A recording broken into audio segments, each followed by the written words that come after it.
Summer Soulstice Virtual 2021. I've got the sun in my eyes and the music in my mind.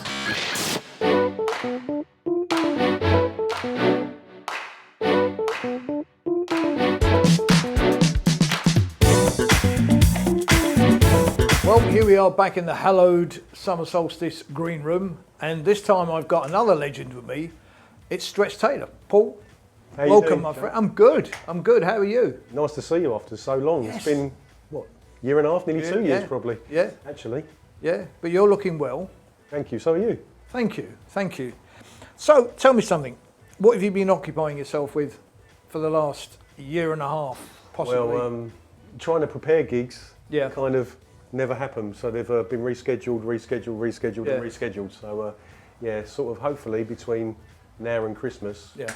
it's all going to be condensed into too many Into gigs two- at once. But, yeah. Yeah. Wow.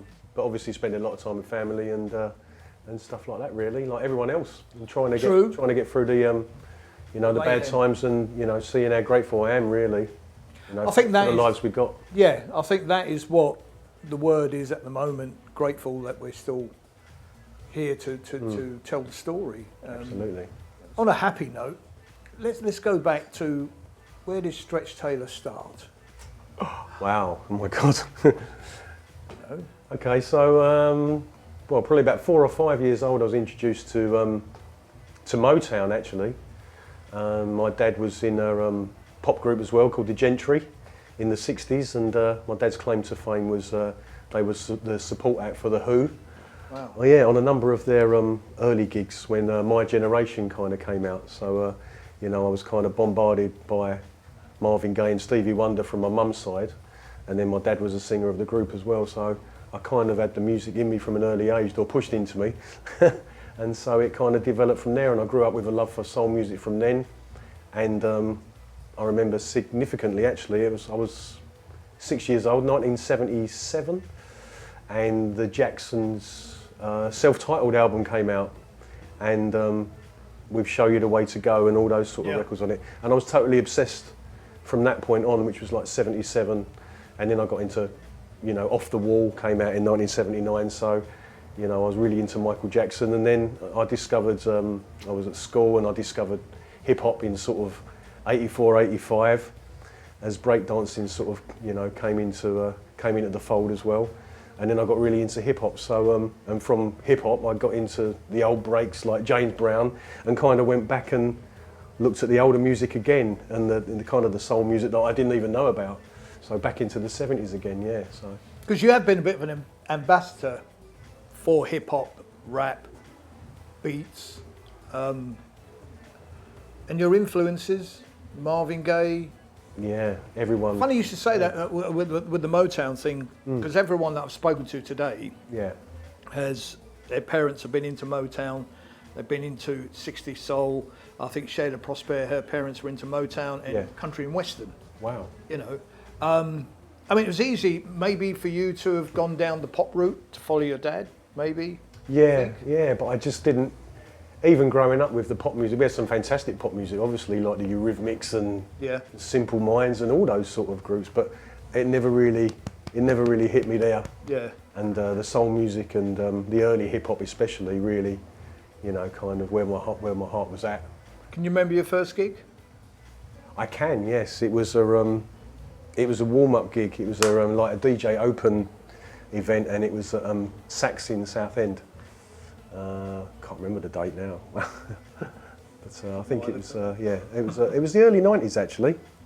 So yeah, What else have you been doing in the music industry over the years? Not just DJing, but I've done a variety of things really. Obviously radio, which we're part of together on My Soul. Before that I was on Colourful Radio and a number of different stations as well, kind of, I guess, honing my trade.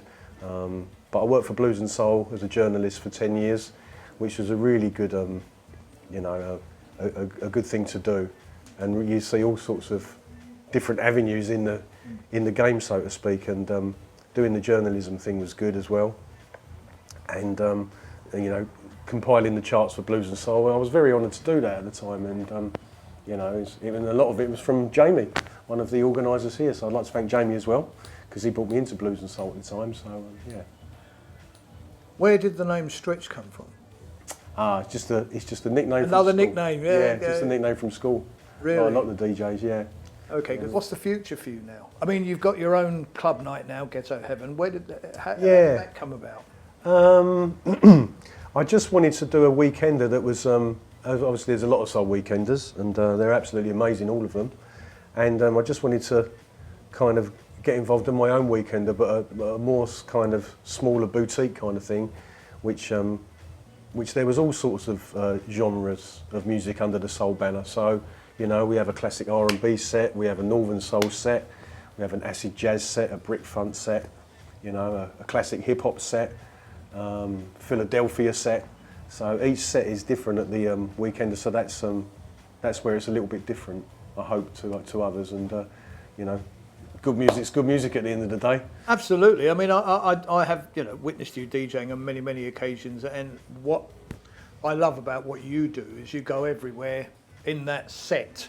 You don't just stick to one and go, we're just going to do that. Yeah. I think, you know, your experience of black music takes you on a journey, which even watching you today, you know, the set downstairs, you went on a journey, and that's what I love about what you actually do. Do you think about what you're going to do the minute you walk on that?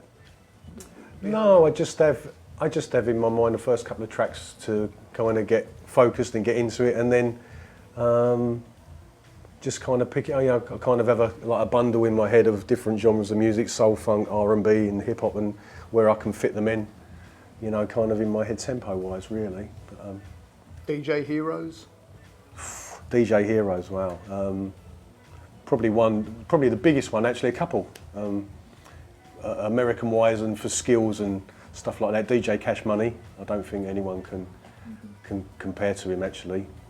Seeing him in 1986, actually, at the Royal Albert Hall doing the DMC Mixing Championship probably changed my life, because after that I was, right, I want to be a DJ now.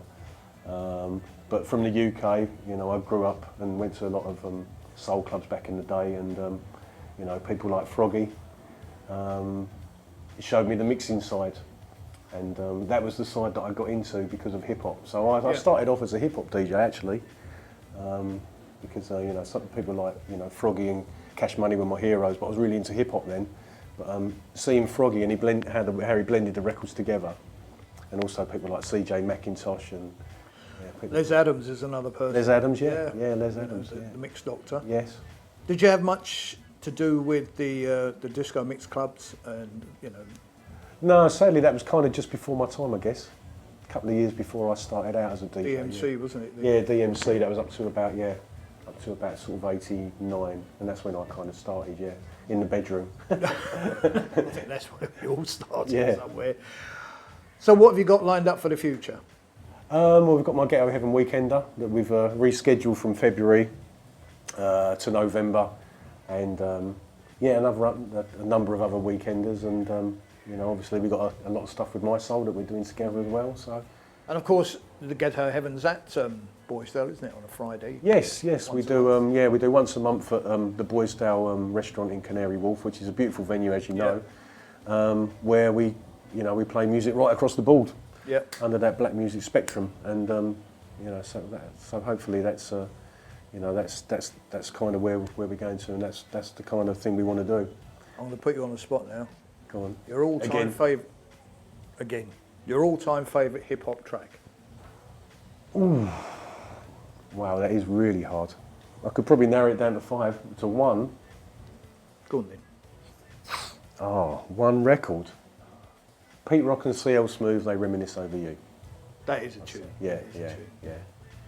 That is a tune. Lyrically, production-wise, samples, I think that's pretty much the perfect hip-hop record. Is that what you look for in a hip-hop track? Yeah, and a lot of soul in it, yeah. So it's really only the hip-hop records with a lot of soul and breaks in that I've ever really liked as well. Yeah. So it kind of, brings me back to the soul. Well, Stretch Taylor, thank you so much for giving us a bit of your time, and thank you very much for your amazing set today. Oh, thank you. And I'm sure we'll see you on the big stage in the Field of Dreams. Oh, let's hope you're back next year. Yeah, 2022. I wish you all the very best for the future. Thank you, mate.